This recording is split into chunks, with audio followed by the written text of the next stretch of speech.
All right, welcome back. We're here to talk about contraption squats again. This is our second video on contraption squats. We'll have a couple more coming your way in the future.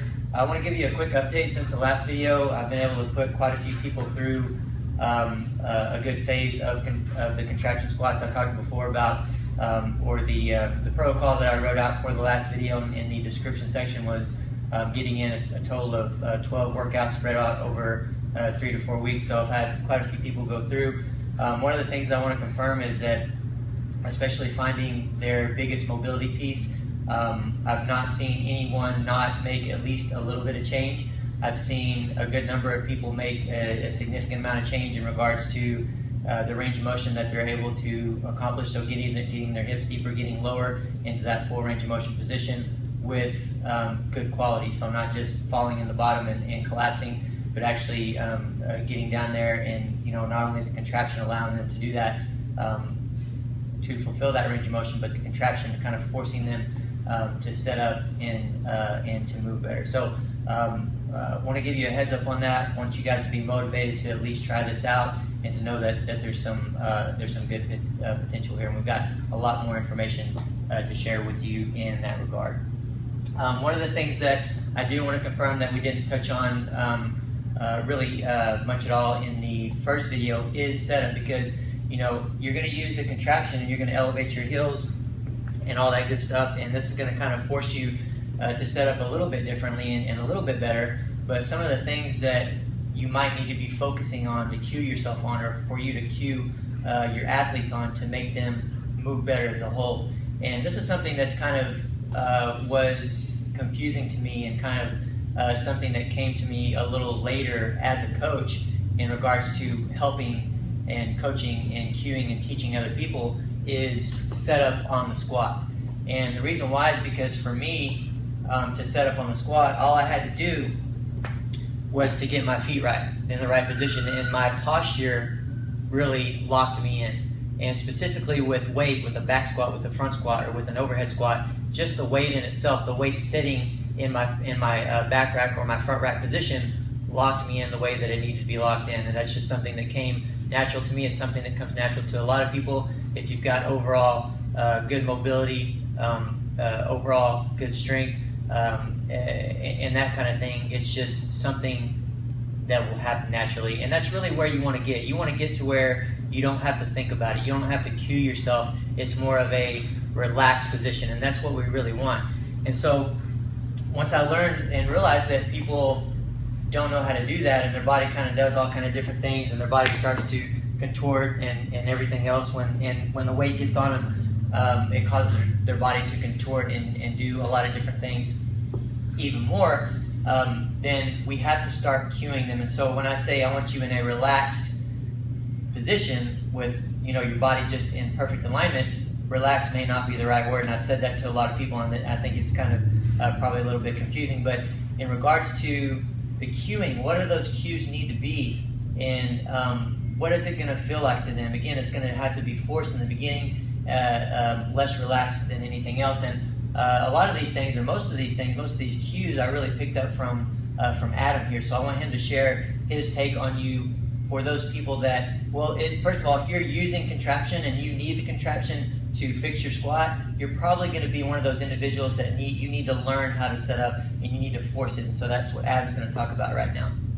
All right, so biggest thing was setup, and kind of to reiterate, so not many people in this world are Chad Vaughn, not even close. So not many people know how to move correctly when they just put a weight, when they load up for a front squat or a back squat. They're not going to move completely normal. The way that they've lived their lives, the things that they've done, the issues that they've had over their lives, that's what changes. If you've sat for 18 years and now you're trying to squat, or if you've had this injury and that injury from different things, it's going to change the way you move over time.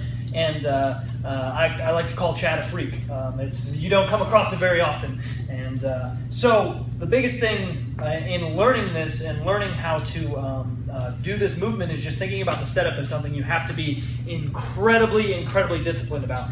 And the first thing you do, first thing I do is just stand tall. All right, so this is just a normal standing position. For me, I have a little bit of rotation. So I'm going to squeeze my butt as hard as I can. So right now I'm squeezing my butt. I am screwing my feet into the ground, right? So what that means is I am planting my big toe and I am creating rotation from the hip, and see how my knees drive out. So what I don't want to do is I don't want to be slightly bent here and try to squeeze my butt. So if I'm a little bit bent in the knee, I already have a problem squeezing my butt. So knees locked out, butt squeezed, rotated, and now basically I'm in a position where my knees are locked out and my hips are set in the best position possible for me to go into a squat. I'm just going to go over some of the biggest faults that I see and kind of tie in what's going on in these faults. So the first one being overextended. So I like to have this cue, so when I squeeze my butt, there's no change in the pelvis. So I'm squeezing my butt right now and you don't see a change. So if I overextend, and if I'm somebody who lives my life in this position, I don't know if anybody can see or if you'll be able to see this good on camera. Now there's an extra, my back is overarched, I'm overextended, I'm bone on bone in my spine, and watch what happens when I squeeze my butt. I'm gonna do it one more time. Look at the big difference. And people live their lives here. People live their lives in overextension means you're short in the front of the hip, and when I squeeze my butt, watch what happens with my hips. They come all the way through. And where do I want to be? I want to be here, and when I squeeze my butt, there's no change in my pelvis position. So that's number one. Number two is, and I already touched on it briefly, is the knees being locked. So if you're here, number one, you're going to have a hard time squeezing your butt. You're not going to be able to rotate. So you need to make sure that your knees are locked out and your butt is squeezed. You will not be able to squeeze your butt if your knees aren't locked, and you won't be able to rotate if your knees aren't locked. And number three, gets a little bit more complicated here. I'm going to kick off my shoes real quick just to show this. And this is going to be basically another video series in itself of what's going on in your setup. Is I want to make sure that this is visible on camera. So I'm going to be screwing my feet into the ground, right? So here I'm collapsed, and here I am rotating. So collapse through the foot. Everybody, if you notice, my knees are now inward direction, and there's no rotation. And when I rotate, that comes through the foot, but my feet does not. My feet do not come off the ground, right? So this is a fault, and this happens a lot. And a lot of times, this happens inside of people's shoes, and they don't even realize it's happening. That was one of the biggest issues I had. Is I heard all these rotational cues. I was like, okay, I'm going to screw my feet into the ground, and then I ended up just on the outsides of my feet. So biggest thing I'm going to do here is I'm going to plant my big toe, and if I think I have to keep my big toe down, and then I rotate, then everything stays. So my butt is squeezed, my knees are locked out, my big toe is planted, and I'm rotating.